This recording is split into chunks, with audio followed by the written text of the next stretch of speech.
2025 సంవత్సరంలో హనుమాన్ జయంతి ఎప్పుడు వచ్చింది?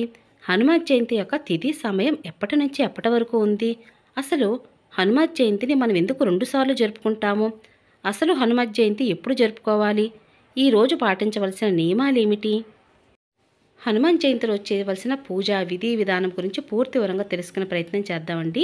పూజా విధానం ఎక్కడ స్కిప్ చేయకుండా చివరి వరకు చూసినట్లయితే ప్రతి ఒక్క విషయం చాలా చక్కగా అర్థమవుతుంది.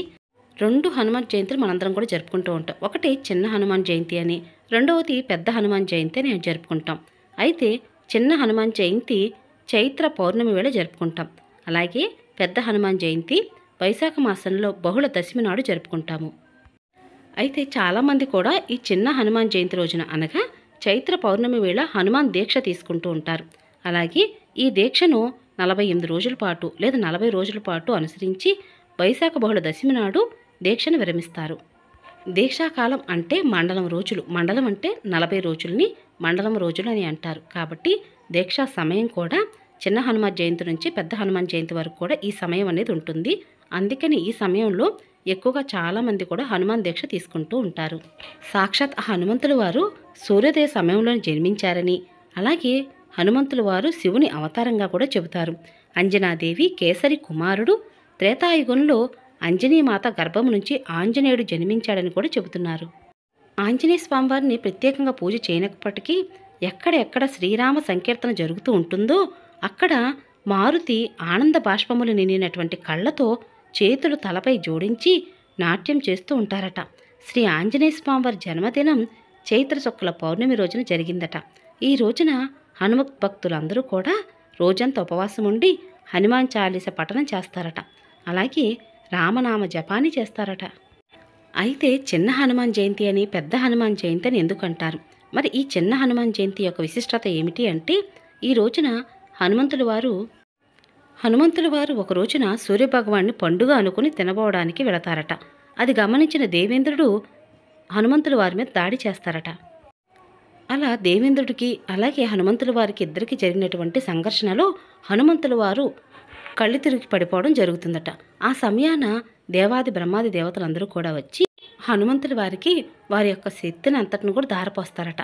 అప్పటి నుంచి కూడా హనుమంతుల వారు ఎంతో శక్తివంతులు అయ్యారట. కాబట్టి మరొక జన్మ ఎత్తినటువంటి రోజుగా ఈ రోజంతా కూడా చైత్ర పౌర్ణమి వేళ ఈ సంఘటన అంతా జరిగింది. కాబట్టి చైత్ర పౌర్ణమి వేళ హనుమంతుల వారి యొక్క జన్మదినంగాను, అలాగే విజయోత్సవంగా ఈ చిన్న హనుమాన్ జయంతిని చైత్ర పౌర్ణమి వేళ జరుపుకుంటారు.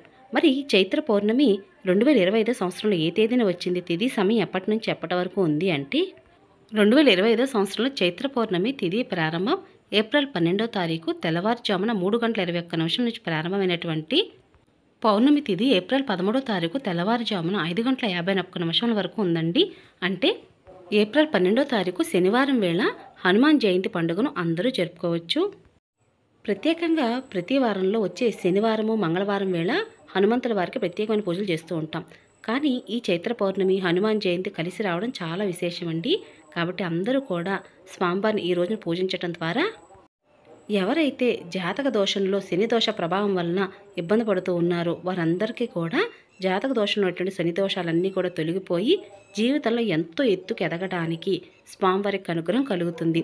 ముఖ్యంగా ఉద్యోగం కోసం ఎవరైతే ఎదురు చూస్తున్నారో వారు తప్పకుండా ఈ రోజున స్వామివారిని భక్తి శ్రద్ధలతో పూజించండి.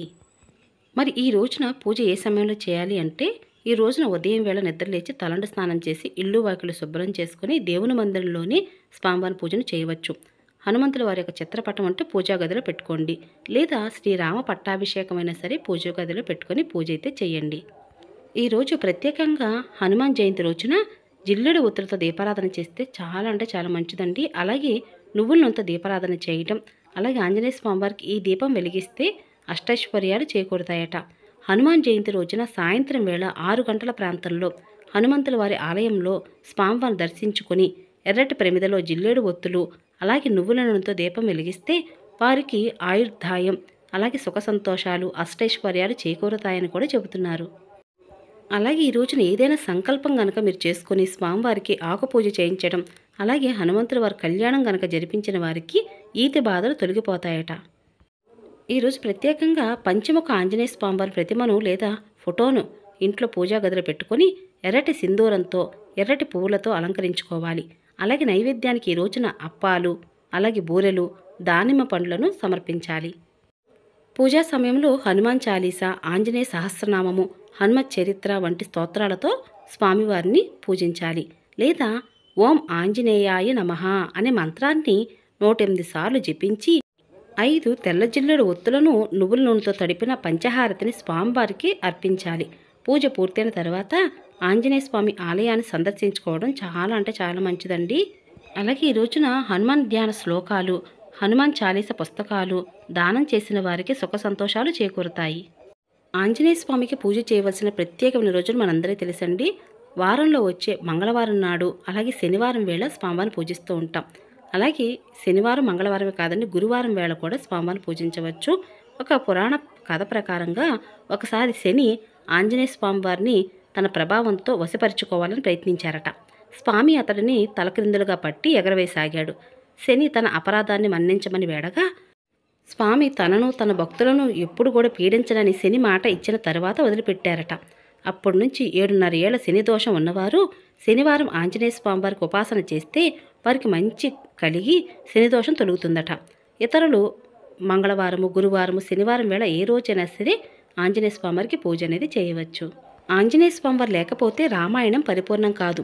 ఈశ్వరుని అంశ, వాయుదేవుని ఔరస పుత్రుడైన హనుమాన్ మహాబలుడు, అర్జునునికి ప్రియసకుడు, శ్రీరామదాసుడు, ఎర్రని కర్ణులు గలవాడు వానరుడు, అమిత విక్రముడు, శతయోజన విస్తారమైన సముద్రాన్ని దాటినవాడు, లంకలో బందీ అయిన సీతమ్మ శోకాన్ని హరించినవాడు, ఔషధి సమేతంగా ద్రోణాచలాన్ని మోసుకొచ్చి యుద్ధంలో వివసుడైన లక్ష్మణు ప్రాణాలు నిలిపినవాడు, దశకంఠుడైన రావణుని గర్వం అణిచినవాడు.